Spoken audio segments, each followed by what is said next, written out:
தமிழ் பேசும் அனைத்து நல்லுள்ளங்களுக்கும் எங்களுடைய MST ஸ்கூல் ஆஃப் ட்ரேடிங் சார்பாக இனிய காலை வணக்கம். நண்பர்களே, உங்கள் அனைவருக்கும் இன்ட்ராடே சார்பில் இன்ட்ராடேயில் நல்ல ப்ராஃபிட் எடுக்கணும் அப்படின்னு சொல்லி ஒரு ஆசை இருக்குது. எல்லோரும் அதனால் நம்ம ட்ரேடிங் பண்ணிகிட்ருக்கோம். அதில் பெரிய ஒரு ரிஸ்க் என்ன அப்படின்னா, நம்மளுடைய எமோஷனலை கண்ட்ரோல் பண்ண முடியல அப்படின்னா நம்மளால் கண்டிப்பாக சம்பாதிக்க முடியாது. இன்றைக்கி காலையில் பிஹைண்ட் நோட்ஸில் உள்ள ஒரு வீடியோ போட்டிருப்பேன். அதில் இன்ட்ராடேனால் எவ்வளோ பேர் நஷ்டம் அடைஞ்சிருக்காங்க அப்படின்னு சொல்லி. நீங்கள் இந்த ஷேர் வாங்கி வச்சு இன்வெஸ்டர் ஆனீங்க அப்படின்னா நல்லா நீங்கள் ப்ராஃபிட் ஆகிறதுக்கு வாய்ப்புகள் அதிகம் அப்படின்னு அவங்க சொல்கிறாங்க. இன்ட்ராடேயில் பண்ணும்போது உங்களுடைய பயத்தாலையும் ஆசையாலையும் நீங்கள் நிறைய லாஸ் பண்ணிடுவீங்க அப்படின்னு சொல்கிறாங்க.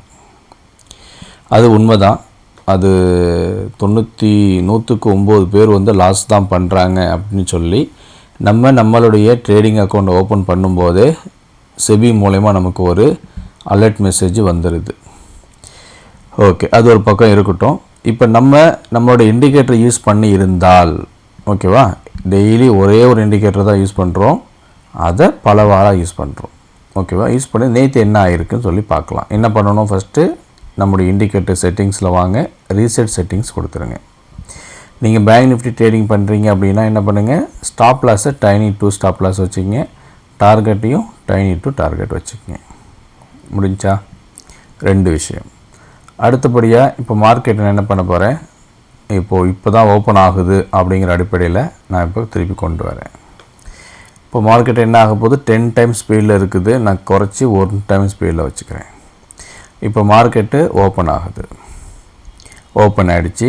ஓப்பன் ஆன உடனேயே நமக்கு என்ன ஆகுதுங்க, நமக்கு நம்மளுடைய by entry, sell entry, stop loss இது எல்லாமே நமக்கு காட்டிடுச்சு. இப்போ காட்டும்போது நம்ம எடுக்க வேண்டியது பை 44,978 கிட்ட வரும்போது இந்த மணியில் நம்ம ஒரு கால் ஆப்ஷனை வாங்கணும்.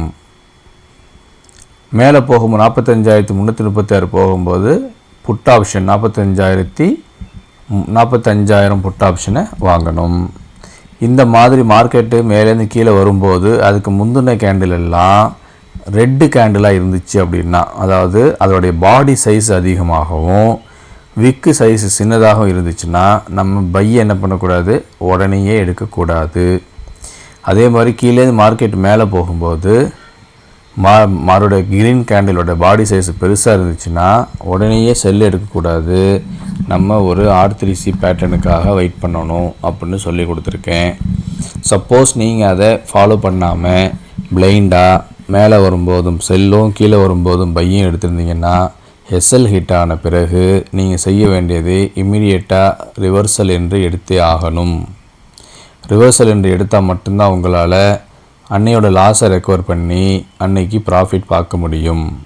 அப்போ இன்றைக்கி நீங்கள் அந்த மாதிரி டெக்னிக்கை ஃபாலோ பண்ணாமல் பிளைண்டாக எடுத்துருந்தீங்க அப்படின்னா நமக்கு ஃபஸ்ட்டில் லாஸ் ஆகிருக்கும், அதுக்கப்புறம் நமக்கு ப்ராஃபிட்டு இம்மிடியேட்டாக கிடச்சிருச்சு. பாருங்கள், ப்ராஃபிட்டு இம்மிடியேட்டாக கிடச்சிருச்சு. 2 டார்கெட் கொடுத்துருச்சு, 3வது டார்கெட்டும் கொடுத்துருச்சு. அதுக்கும் கீழேயும் மார்க்கெட்டு போயிட்டுருக்கு.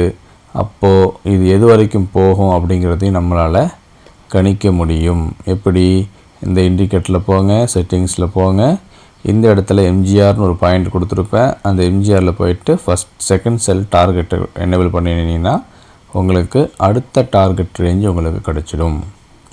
இப்போ பாருங்கள், நமக்கு மார்க்கெட்டு செல் ட்ரெண்டா பை ட்ரெண்டெல்லாம் நம்மளுக்கு பார்க்க தேவையில்லை. நமக்கு ரொம்ப சிம்பிளாக்கி கொடுத்தாச்சு. என்ன, இங்கே வந்தால் பை பண்ணுங்கள், எஸ்எல் ஹிட் ஆச்சா அங்கேயும் செல் பண்ணிடுங்க, முடிஞ்சு போச்சு. அதே போல் இங்கே வந்தால் செல் பண்ணுங்கள், எஸ்எல் ஹிட் அடித்தா அங்கேருந்து பை பண்ணுங்கள். ரொம்ப சிம்பிள். நீங்கள் ரொம்ப யோசிக்க வேண்டிய அவசியம்லாம் ஒன்றுமே கிடையாது. ஓகேவா? ஆனால் நீங்கள் டிசிப்ளினாக பண்ணணும். எஸ்எல் ஹிட் ஆகிடுச்சே, அங்கிட்டு போயிட்டு நம்ம செல் எடுக்க முடியுமா, நமக்கு ப்ராஃபிட் கிடைக்குமா, இதுக்கு கீழே மார்க்கெட் போகுமா அப்படிலாம் யோசிக்கக்கூடாது. ஏன்னா ஒரு சேயிங் சொல்லுவாங்க, எந்த ஒரு லோவும் லோ கிடையாது ஒரு உண்மையான செல்லருக்கு, அதே போல் எந்த ஒரு ஹையும் ஹை கிடையாது உண்மையான பையருக்கு அப்படின்னு சொல்லுவாங்க. ஸோ அது அடிப்படையில் பார்த்தீங்கன்னா உங்களுடைய சிஸ்டம் உங்களுக்கு என்ன சொல்லுதோ அதை நீங்கள் ஃபாலோ பண்ணுங்கள். சரி, இப்போ அடுத்தபடியாக நான் என்ன பண்ண போகிறேன், குரூட் ஆயில் உங்களுக்கு காட்டுறேன். ஏன் அப்படின்னா நிறைய பேர் வந்து இதில் கமாடிட்டிலையும் இன்ட்ரெஸ்ட்டாக இருக்கிறதுனால உங்களுக்கு காட்டுறேன். இப்போ கமாடிட்டி என்ன ஆயிருக்குன்னு சொல்லி பார்க்கலாம். அது பார்க்குறதுக்கு முன்னாடி நம்ம என்ன பண்ணணும், இண்டிகேட்டர் செட்டிங்ஸ் போகணும். செட்டிங்ஸில் இங்கே ரீசெட் செட்டிங்ஸ் கொடுத்துடணும். ஓகேவா? இதில் வந்து நீங்கள் ஸ்டாப் லாஸு மாற்ற தேவையில்லை, ஏற்கனவே கம்மியாக தான் கொடுத்துருக்கோம். சப்போஸ் மார்க்கெட்டில் வந்து 20 பாயிண்ட்டுக்கு கீழே ஸ்டாப் லாஸ் இருக்குன்னா குறைந்தபட்சம் 25 பாயிண்டாவது ஸ்டாப் லாஸ் வச்சுக்கோங்க. இந்த மாதிரி இடத்துல உங்களுக்கு கண்டினியூஸாக ரெட் கேண்டிலாக வந்துக்கிட்டே இருக்குது அப்படின்னா உடனே பை போகாதீங்க. இந்த இடத்துல நீங்கள் பை போகக்கூடாது. ஓகேவா? என்ன பண்ணணும், மார்க்கெட்டு இந்த ஜோனை விட்டு வெளியில் வரணும். ஒரு கேண்டில் க்ளோஸ் மேலே ஆகும்போது அந்த கேண்டிலோட ஹையை உடைக்கும் போது என்ன பண்ணுங்கள், நீங்கள் பை எடுக்கணும். ஓகேவா? அப்போ இந்த என்ட்ரி எடுக்கும்போது கொஞ்சம் வெயிட் பண்ணிவிட்டு திருப்பி வெளியில் வந்து இந்த இடத்துல ஹையை உடைச்சாலும் சரி நீங்கள் பை எடுக்கலாம்.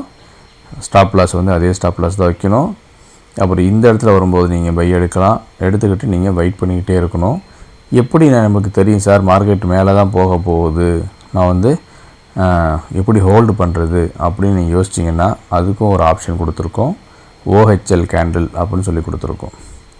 இப்போ எல்லாம் பாருங்கள், இந்த இடத்துலலாம் மார்க்கெட் உங்களுக்கு வெறும் எல்லா ஃபார்ம் ஆகிட்டே இருக்குது இல்லையா? அப்போ இந்த எல்லா ஃபார்ம் ஆகிட்டே இருக்கும்போது நீங்கள் ஃபுல்லாக பையிலே இருங்க. ஹெச்சாக ஃபார்ம் ஆகிட்டே இருக்கும்போது ஃபுல்லாக செல்லிலே இருங்க.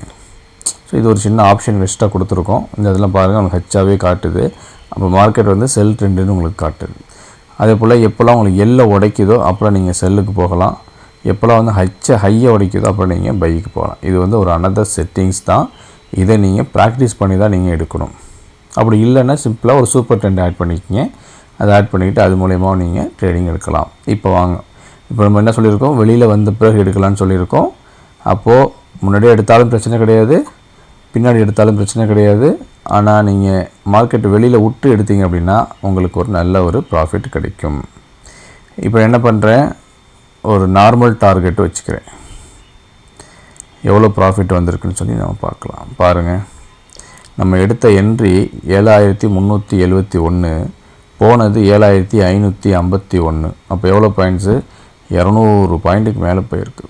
200 பாயிண்ட்டுக்கு மேலே நம்மளுக்கு ப்ராஃபிட்டு கிடச்சி 7570 வந்து நமக்கு ஹை போயிருக்கு. நம்ம டார்கெட் மென்ஷன் பண்ண 7551. அப்போ நமக்கு எவ்வளோ கிடச்சிருக்குங்க சொல்லுங்கள், நமக்கு ஒரு 200 பாயிண்ட்டுக்கு மேலே ப்ராஃபிட்டு கிடச்சிருக்கு அப்படின்னு நீங்கள் பார்க்கலாம். சரி, இப்போ இதையும் நான் என்ன பண்ணுறேன், உங்களுக்கு பார் ரீப்ளே பண்ணி காட்டுறேன். நீங்கள் பார்த்துக்குங்க உண்மையிலேயே நம்மளுக்கு பை தான் ஆக்டிவேட் ஆகிருக்கா இல்லை சும்மா சொல்கிறானா அப்படின்னு சொல்லி நீங்கள் இதில் நீங்கள் பார்க்கலாம். நேற்று நம்ம அந்த மார்னிங்கில் செல்லுலேயே நம்ம என்ன பண்ணிட்டோம், நம்ம ட்ரேடிங்கை புக் பண்ணிவிட்டு ப்ராஃபிட் எடுத்துகிட்டு வெளியே வந்துட்டோம். இது வந்து இந்த முந்தா நாளோட ஓகேவா? இது வந்து இன்றைக்கி வெட்னஸ்டே செப்டம்பர் 20ஆம் தேதியோட குரூட் ஆயில் பை. அன்றைக்கும் கரெக்டாக பை ஆக்டிவேட் ஆச்சு, நமக்கு நல்ல ஒரு ஹை நமக்கு கொடுத்துச்சு.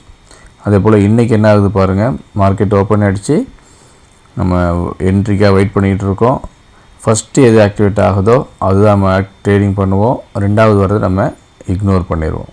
So whichever side gets activated first that side we will trade. ஓகேவா? நம்மளுக்கு எந்த சைடு ஃபஸ்ட்டு ஆக்டிவேட் ஆகுதோ அந்த சைடு தான் ட்ரேடிங் பண்ணுவோம். அடுத்த சைடு நம்ம ட்ரேடிங் பண்ண மாட்டோம். பை ஆக்டிவேட் ஆச்சுன்னா செல்லு கிடையாது, செல்லு ஆக்டிவேட் ஆச்சுன்னா பையி கிடையாது. அதை நீங்கள் நல்லா புரிஞ்சுக்கிங்க. ரொம்ப ரொம்ப சிம்பிள். இப்போ பாருங்கள், நமக்கு 1:1 ஏற்கனவே கொடுத்துருச்சு. 1:3 ரேஷியோவில் நம்ம வச்சுருக்கோம். 7371, 7431 டார்கெட். அப்போ அதில் ஒரு 60 பாயிண்ட் ஃபஸ்ட்டு டார்கெட்டு. ஓகேவா? பாருங்கள், 3 டார்கெட்டும் 1:3 ரேஷியோவில் நமக்கு பர்ஃபெக்டாக என்ட்ரி கொடுத்துருச்சு, டார்கெட் கொடுத்துருச்சு. அவ்வளோதாங்க. நம்மளுக்கு வேறு என்னங்க வேணும், வேறு என்ன வேணும்னு சொல்லுங்கள். ஸோ இதை நீங்கள் இது வந்து இன்றைக்கி மட்டுமானா, இன்றைக்கி மட்டும் இல்லை, நேற்று கூட அதே நடந்திருக்கு பாருங்கள். நேற்று அதே மாதிரி நமக்கு பை ஆக்டிவேட் ஆச்சு, மேலே போயிடுச்சு. இப்படி நீங்கள் ஒவ்வொரு நாளும் நீங்கள் பேக் டெஸ்ட் பண்ணி பாருங்கள். உங்களுக்கே ஒரு ஐடியா கிடச்சிரும், ஒரு நம்பிக்கை கிடச்சிரும். அதுக்கப்புறமா நீங்கள் ட்ரேடிங் பண்ணால் போதும். அப்போ நம்ம கண்டினியூஸாக நமக்கு ப்ராஃபிட் கிடைக்குது. Okay, thank you. இது வரைக்கும் நீங்கள் யூடியூப் சேனலை சப்ஸ்கிரைப் பண்ணலை அப்படின்னா சப்ஸ்கிரைப் பண்ணிவிட்டு வாட்ச் பண்ணுங்கள். நன்றி, வணக்கம்.